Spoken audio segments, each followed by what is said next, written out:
नमस्कार, मी संदेश कुलकर्णी आणि माझ्या असं कानावर आलंय की आनंद घाणेकर जे आहेत कॅलिफोर्नियामधले, ते नाटकाची राजधानी मुंबईवरून थेट कॅलिफोर्नियाला घेऊन चाललेत. तुघलकसारखी. तुघलकने आपली राजधानी दिल्लीवरनं दौलताबादला आणली होती ना. तेव्हा जर ते आणली असती तर आत्ता आपण राजधानी म्हणजे महाराष्ट्रातली राजधानी असती. नाही पण जोक सपाट, तुघलक हे गिरीश कर्नाडांनी लिहिलेलं नाटक जे विजय तेंडुलकरांनी त्याचं सुंदर भाषांतर केलंय. त्या नाटकाचा प्रयोग कॅलिफोर्निया आर्ट्स असोसिएशन अर्थात कला थ्रू आनंद घाणेकर करतायत. कलाने आजपर्यंत वेगवेगळे प्रयोग म्हणजे कितीतरी सुंदर सुंदर प्रयोग केलेले आहेत आणि अतिशय भारताबाहेर अमेरिकेमध्ये मराठी आणि इतर नाटकांचे त्यांनी फार सुंदर प्रयोग केलेले आहेत. आणि ही त्यांची 79वी कलाकृती आहे. यावरूनच त्यांच्या कामाचा आवाका लक्षात येईल.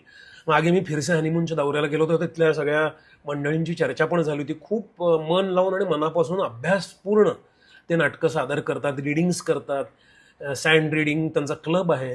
सो खूप छान ॲक्टिव्हिटी आहे. आणि आता हे जे नाटक आहे फार विशेष आहे, कारण हे तुघलक ही जी व्यक्तिरेखा आहे ती अत्यंत काय म्हणतात त्याला, तुघलकी त्याचा हे का म्हणतात तशी ते प्रकारची होती. आणि राजकारणाचं एक असं छान क्रॉस सेक्शन आहे जे आपल्याला आत्तासुद्धा लागू पडेल.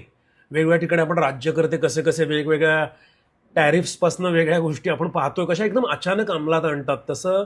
आणि त्यातनं त्यांच्या मागच्या प्रेरणा काय होत्या हे सगळं याचा संशोधन करणारे नाटक आहे.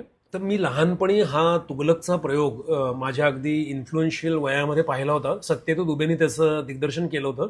पुण्यामध्ये प्रयोग पाहिला होता मी आणि माझे अजूनही माझ्या मनामध्ये जे इम्प्रेशन्स आहेत फार सुंदर. लाईट्स बहुतेक राजाभाऊ नातूंनी केले होते. आणि तर हा एक अत्यंत अवघड प्रयोग आहे आणि खूप मोठा पट आहे. खूप तालमी करतात ही मंडळी गेल्या अनेक महिने.